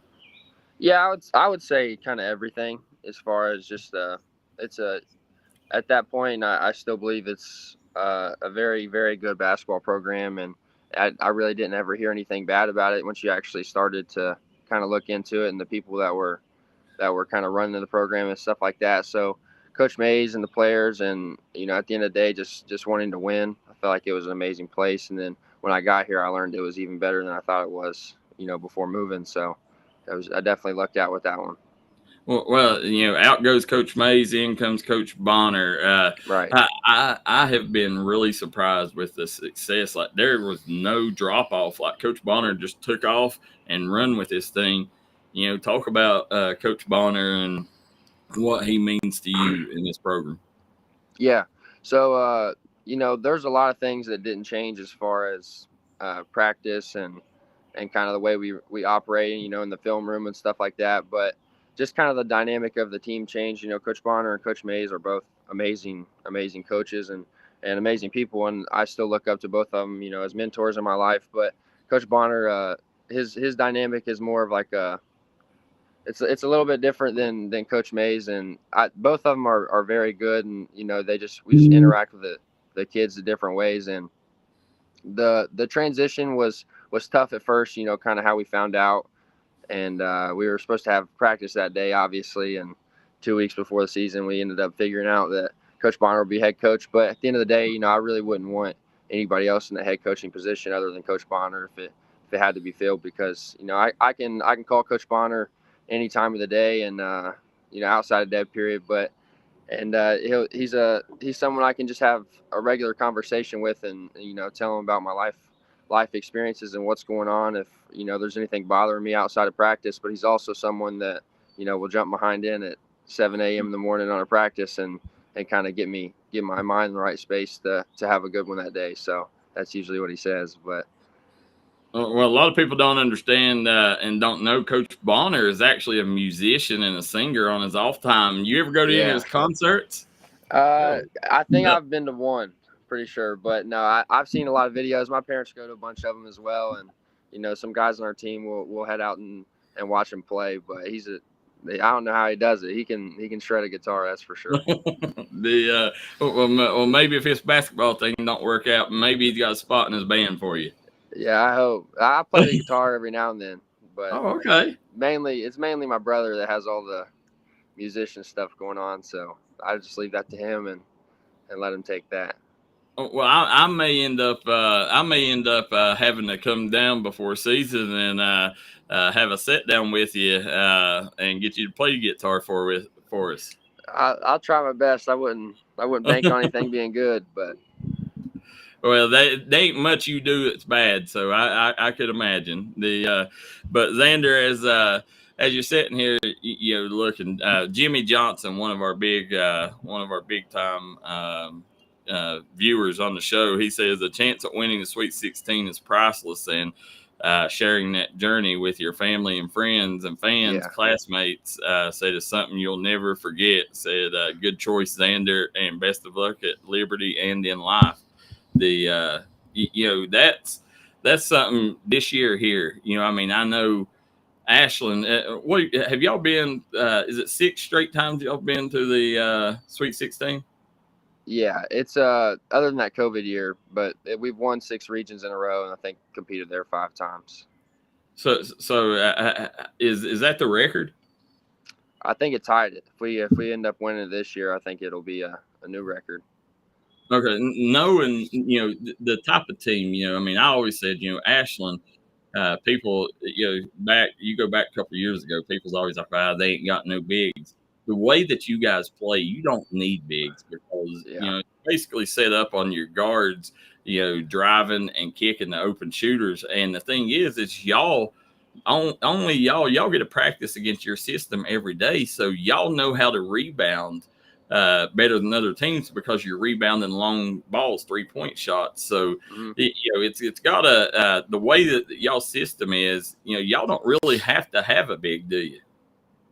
No. We definitely struggle some games, like because the level of competition that we end up playing, we'll play a guy that's 6'10", 6'11", 7 foot. Like our first game of the season, I'm pretty sure is Great Crossings, if I'm not wrong. So we'll end up playing a 7-footer that first game, but just kind of the way we play basketball is kind of a run and gun offense, and just swing it one more and make the shot. And really rebounding is just kind of effort and how bad you want the ball. So I feel like a lot of teams or a lot of players will take a few plays off, and if we can capitalize on those few plays, I think it makes up for a lot of the size deficit that we have. Yeah, I love the fact that you got all that support there. Our good friend up there at my town, Chris Pullum. I know he's got behind you and it's giving you a lot of publicity up there in that area.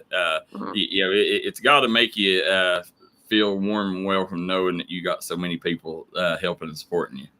Yeah, no, it's definitely amazing to see. I'm super blessed and grateful for guys like you and Chris Pullum in my town, Tyler Rowland, all those guys who just kind of take the time out of their day and, just put forth like effort and just, I'm super blessed to have people like that in my life for sure. Yeah.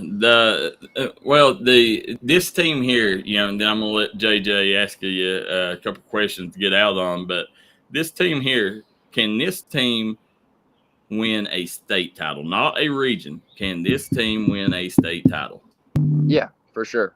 That's my goal every season, my mentality every season. I feel like we've had a state contending team the past, 4 or 5 years I've been at Ashland. So there's a lot of things that have to go right, and a lot of cards have to fall in the right places, but it's definitely possible. Okay. Yeah. So I'm still learning all of the players so far. Like I'm really happy that I get a chance to get to know all of you guys. But I actually hear that you have a brother that is an actor. Like, is there any truth to that? Yeah. So my brother, he lives out in LA right now. And, so he's a model, actor, singer, dancer, whatever you want to call it. He kind of does it all. So he's living out there, living the dream right now.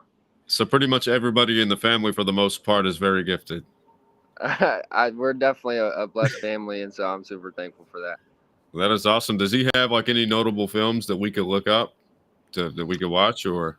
He has a few songs out like on Apple Music by himself, and then he's kind of working on a lot more right now. He was in a band called Now United. They're pretty big in like Brazil and like Portugal and things like that. So he got the opportunity to travel the world, and he was on the Nickelodeon Kids Choice Awards over there, and so he's kind of done it all. Yep. He's performed in front of a lot of people before, so whatever he's doing is working, and he keeps the Lord first in everything that he does as well. So there's no telling how far he'll go.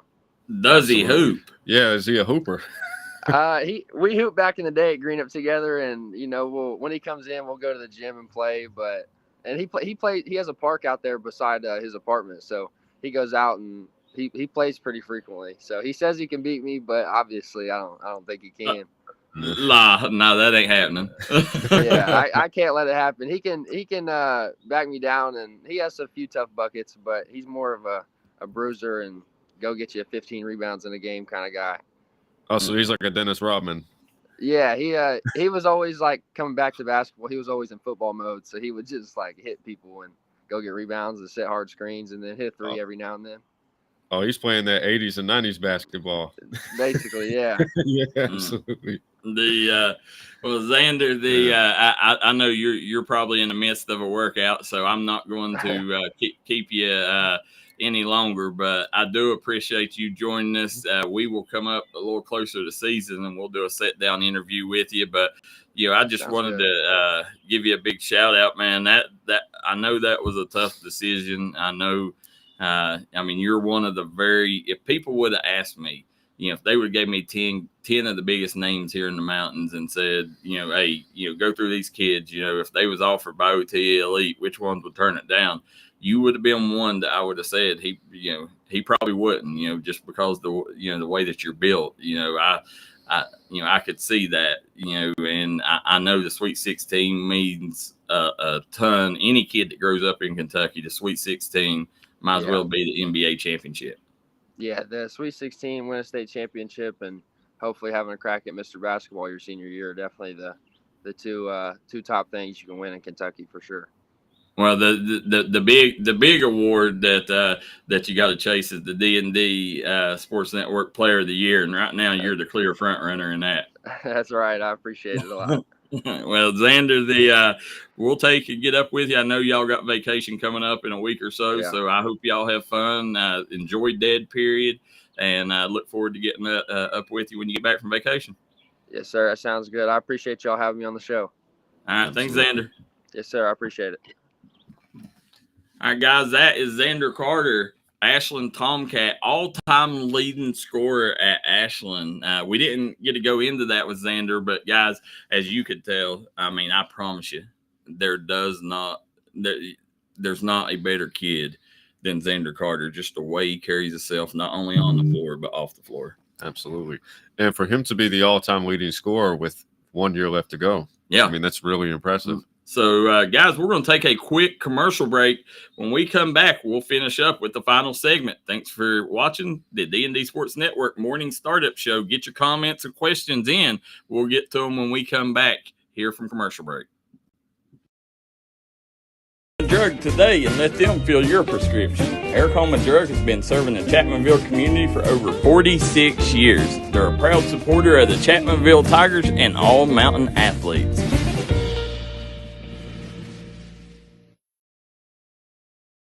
Walters Kia. By now, you know Kia is a great vehicle, and you know they come with a 10-year, 100,000-mile warranty. So why should you buy from Bruce Walters Kia? At Bruce Walters Kia, we're going to change your oil for free for life. And what you do with that money you save is up to you. Come check out the 2022 Kia Carnival and the 2021 Kia Sorento. Only at Bruce Walters Kia in Pikeville. Or shop us online at brucewalterskia.com. Oceana Discount Tobacco today. Nobody can beat Oceana Discount Tobacco's great prices or their great services. You're treated like family from the second you walk through the door. We want to thank Oceana Discount Tobacco for sponsoring today's events. Go follow them on Facebook.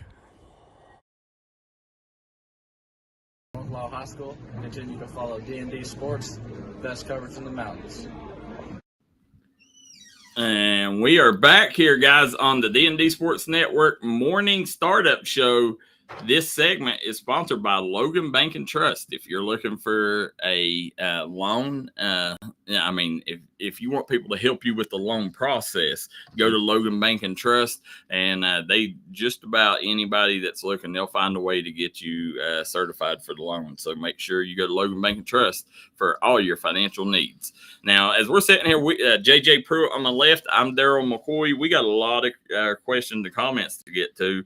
Matt Anderson said kids should be able to enroll anywhere. Kids might want to transfer to be in a better band program or a better science program with no problem, but athletes are treated differently. Makes no sense. That's That's a really very good point. Yeah, absolutely. Rhonda Vance says, and Josh Vance says, Xander played basketball with our son Brady when they were young, save for Kevin Griffith. Xander is a great ball player. Jimmy Johnson says, Lyon County and Harlan County, Central played without a true big, and both made it to the finals with Travis Perry winning it. Yes, they did. And then, well, Lyon County, I would say that they didn't have a true back-to-back big, but they had some big kids.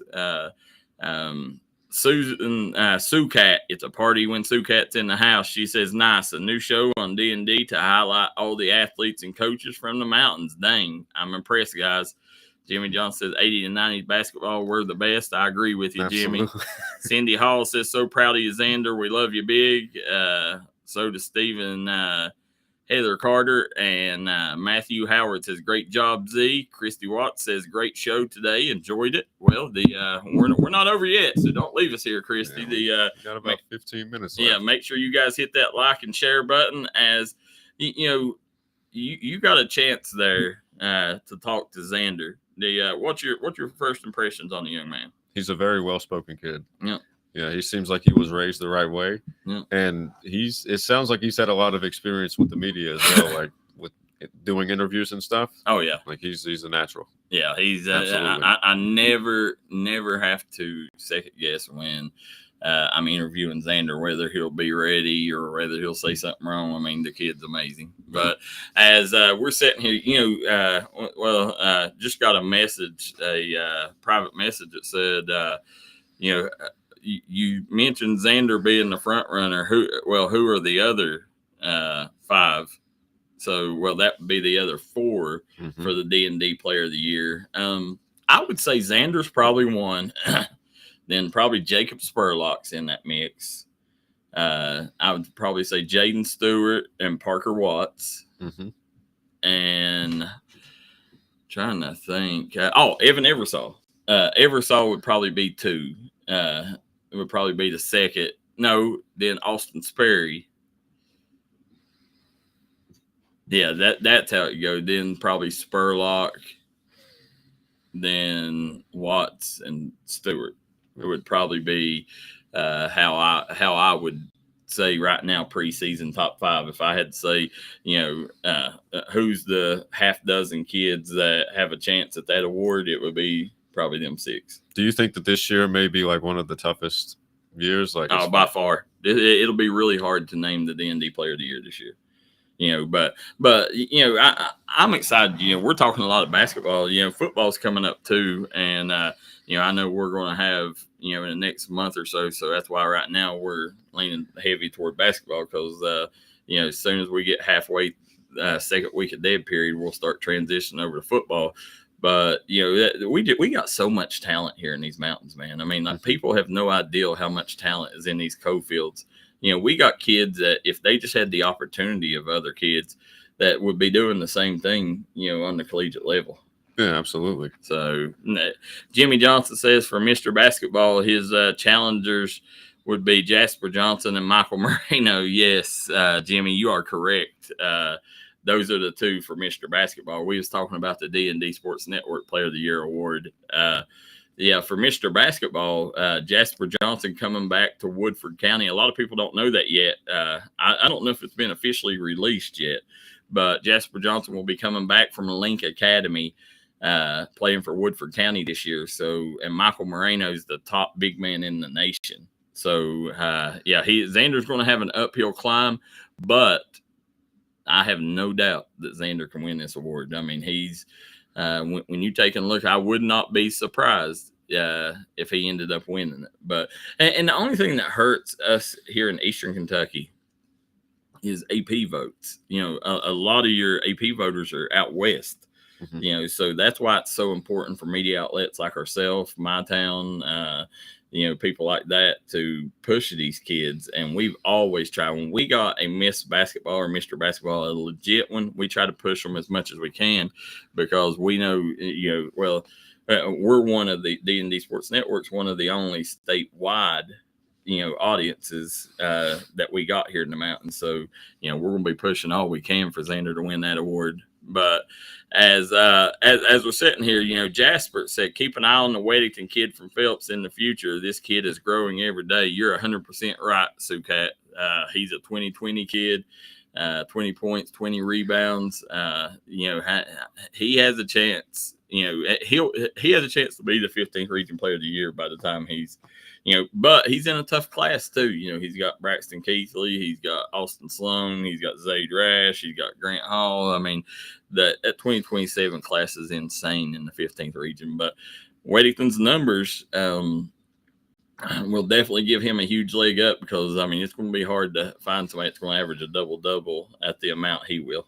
Yeah. So but as we're sitting here looking, we're trying to finish up today's show. We had Coach Jones on, Xander Carter, and still want to remind people, guys, this is a new show, day 3. JJ Pruitt, Darryl McCoy here. As we start, we will be bringing guests on. We'll try to get guests on daily if we can. It could be anybody from other co-workers at D&D, business owners, politicians, players, coaches. We're going to do a little bit of everything. We just want you to start the morning with us, as this will lead in. A lot of people listen to the KSR morning show. This will lead into that for people, but hopefully you learn a little bit. I don't know myself. I still can't get over my head that Xander interview. I'm sitting here thinking, like, what would I have done at that age? Mm-hmm. And I'm trying to think of equivalent of like OTE when I was younger. Like, what would have piqued my interest? Like, I guess as a ball player, maybe and one. Yeah, one mixtape. Yeah. Those were the days. Yeah, Hot sauce. If I had a choice to go for it, I don't know. That's a tough decision, man. And it would have to be life-changing money. Yeah. For me to give my high school year up. Mm-hmm. Because and I guarantee you this, it would be hard for kids from other states to pass up on that, because Absolutely. in Kentucky, you got the Sweet 16. Yeah. It's the most special championship in high school sports.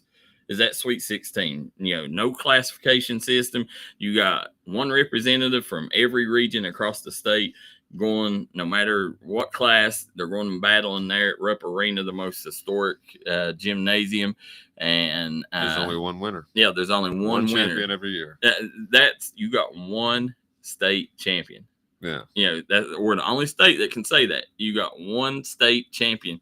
And, it would be harder on a Kentucky boy knowing what we see the Sweet 16 as to pass up than I think a lot of other kids in other states, would have probably jumped at that. Absolutely. The Sweet 16 is different. Because like in West Virginia, there's 4 classes, and then in other states, there's 4 or 5 classes. I mean, you're 100% right. It's the opportunity to play for a state title in this state. Yeah. There's nothing else like it.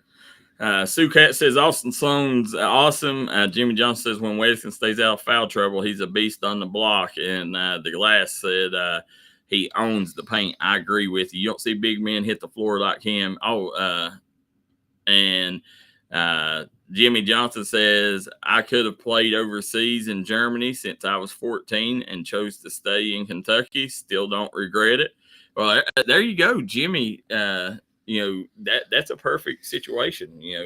If you have a chance to go overseas and play, and which I'm sure that was post high school, had a chance, and he chose to stay here in Kentucky. So, a lot of people, it don't matter, to a lot of people. A lot of people understand, what really matters is family, faith, your community. So you can't put a price on happiness. I mean, Whitey Little says, Darryl, you would have taken the money. Whitey, I probably would have, knowing my circumstances. Knowing I didn't. It would have been. I would have probably took the money in high school. I would have. Yeah. If I'd have the opportunity, absolutely. Yeah. Because it's like I said yesterday, we got that small window where you can actually do something athletically. And then once that window's over, it's like. But that was me, and it was a different time in the 90s. You know, like people thought more of, you know, money could bring you a lot more stuff back then. You know, in today's world, you know, say if my son was to have that option, I would, unless it was life-changing money, I would recommend that he did make the same decisions Andrew did. Yeah. You know, so let's see. SUCAT, that 2027 class also has Brody Little and Cole Sloan in it. So, yeah, the SUCAT Lester says, agree, this kid is learning just now what he's capable of on both sides of the floor. I think he's going to be amazing in the future, talking about Weddington there. Yeah, and Phelps, you know, Weddington has some help. You know, they got a couple transfers in SUCAT. I'm sure that you're hip to that over there, and you already know about what Coach Smith is bringing in there. But, you know, the 60th district's going to be a dogfight this year.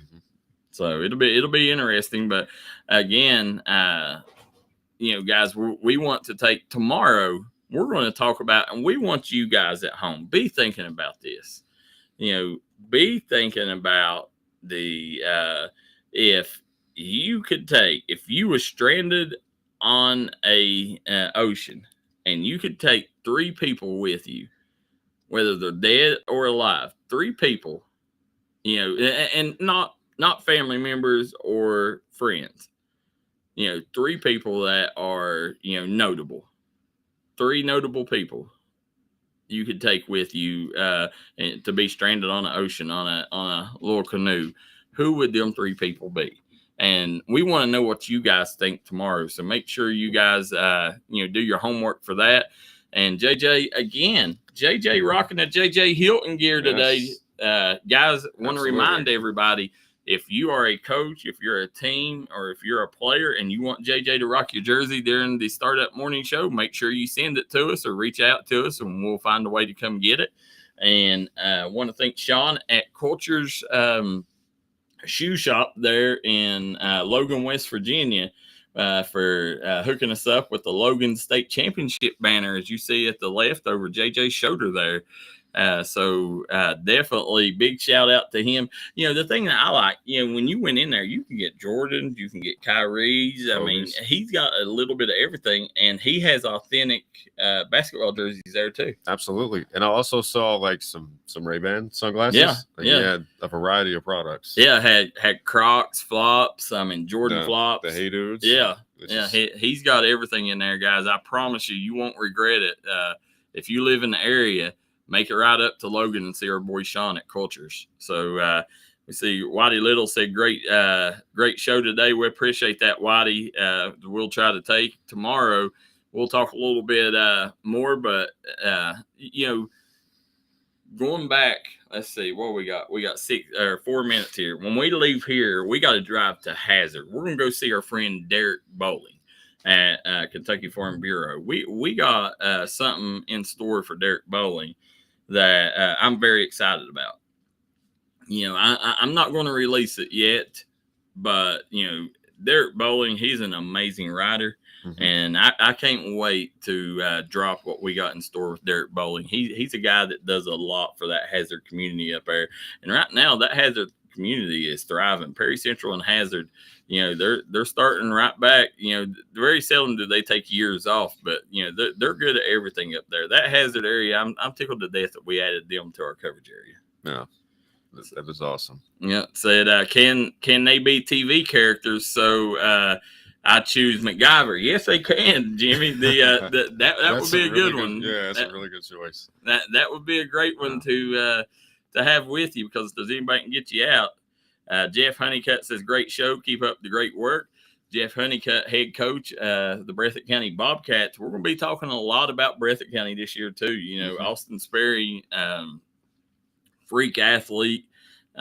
You know, Coach Honeycutt, you know, a lot of people every year they're like, you know, they graduated this one, they graduated that one. They're not going to have enough. Well, I promise you, it's going to be Martin County is probably the favorite right now in the 15th region in my mind. And Breathitt County nearly beat them, took them to the wire without a kid that's scoring 25 a game, and that was more impressive to me. Coach Honeycutt, the job that he's done, that I seen him do this summer. Breathitt County is going to be a problem this year, and it's not going to be a walkthrough for the Hazard Bulldogs. I mean, Breathitt County is going to be right there. Perry will be there, and I expect Casey Huff and the Knott Central Patriots to be up there too. So, JJ, day 3 in the books. We got to get out, guys. If you own a business and you would like to advertise on D&D Sports Network or on the morning show right now, we have great deals as we're just starting up the morning show. If you would like to advertise and grow your business and have your business spotlighted, reach out to us. We'll come out and see you. But, guys, we got to get out and do the real work now. So make sure you guys join us tomorrow morning at 8 a.m. for the D&D Sports Network startup show here live from Moorfield, Kentucky.